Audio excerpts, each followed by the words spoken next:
Hey everyone, this is Kevin from thechesswebsite.com. Today we're going to be going over part 1 of the King's Gambit opening.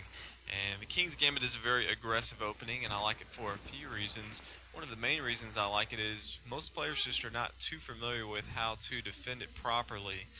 Your average player may not have even seen the opening, much less know how to defend it, and even your more experienced players, even at the club level, a lot of times they don't know how to defend the various lines that you can throw at them. So we're going to kind of go over some of the key concepts of the King's Gambit so that if you do decide to play it, you will be ready. So the King's Gambit starts out pawn to e4, and black responds pawn to e5, and white ji. offers up a sacrifice of pawns on f4. Now this does two things. One, it initiates an attack on the king side right away. We've already started attacking. The second thing, it tries to undermine black center control. For anyone that's played chess or studied chess for any amount of time, you know that the center is a very crucial part of the board. And so right away, white is basically saying, I want to take away your control of the center. Now black has two options here. He obviously can decline and not take our free pawn that we are trying to gambit.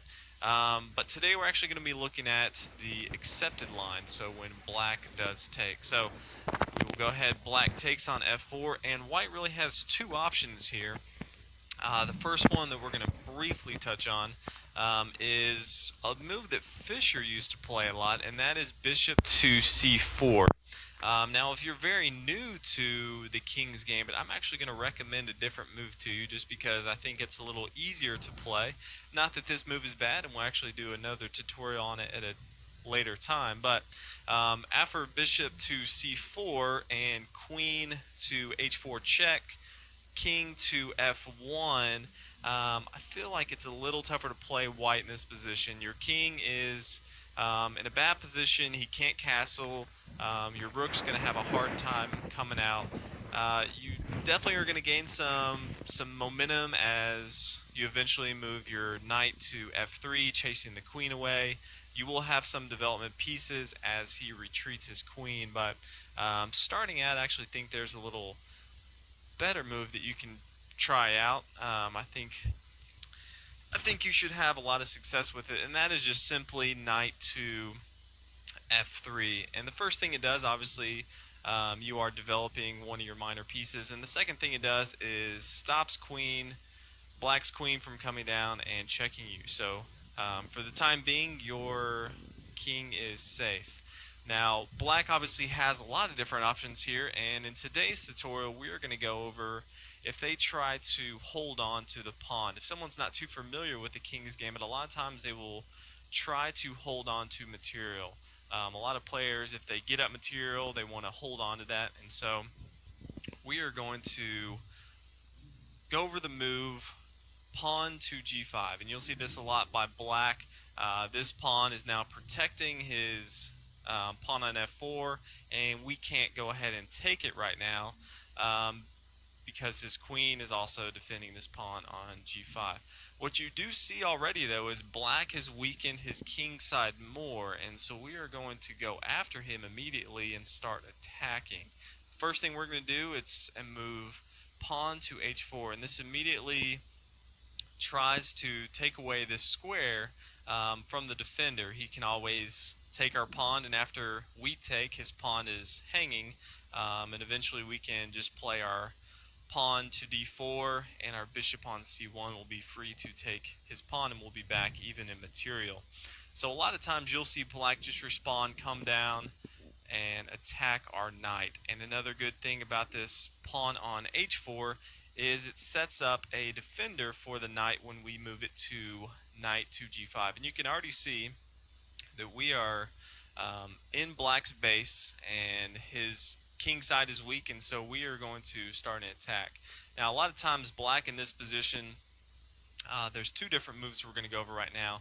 A lot of times black will try to get the knight out of there, and they will try to initiate a move to make white move. So the first move you may see is just simply pawn to h6, attacking the knight here. The knight Obviously can't go back to h3, he'll be taken. Can't go to f3, he'll be taken. Can't go to e4 because of his piece there. Can't go to e6 or he'll be taken. And his other move is f7. So black right away is basically saying move your knight. We're actually going to have another sacrifice here, and we're going to attack the f7 square. And for many people that have studied chess, they know that the f7 square is a very big weakness for black, and so we're going to go ahead and take it. And then when black recaptures, you already see black's entire defense around his king is gone, and his king is in a very bad position. Now, eventually we can bring our bishop out here to c4 and check, get our bishop involved.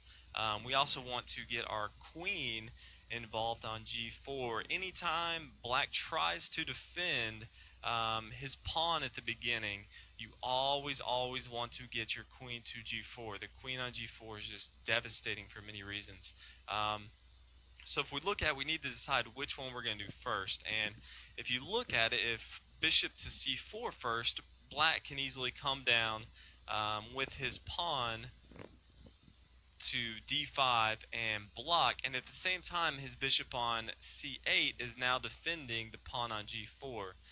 And obviously, since we want to get our queen to g4, that's not going to be our first move. Our first move, we're not going to put him in check yet. We're going to go ahead and take on g4. Now the queen is very active. He can do a lot of things. And so black has to try to figure out how to stop this attack. We have many different options that we have. We can always come in the future, bring our bishop into the attack, c4. Once we bring our bishop into the attack, as you can see, once we castle, our rook is going to be on the f-file lined up with the king here. That's another key concept to remember about the King's Gambit is you're basically giving up your pawn on the f-file, but once you castle, your rook now becomes very active on this f-file, and you should use that a lot to attack along the f-file, especially if you can get rid of this pawn here. Many times you'll see them try to defend the king just by bringing the knight out and at the same time attacking the queen. But here we can just go ahead and attack the knight and take a pawn. The knight is now pinned, and at any time now we can still check the king. We can move this pawn, attacking the knight that's pinned. He can no longer move. If black were to try to stop us from moving our pawn, again, we can always come check. We can castle and have a rook queen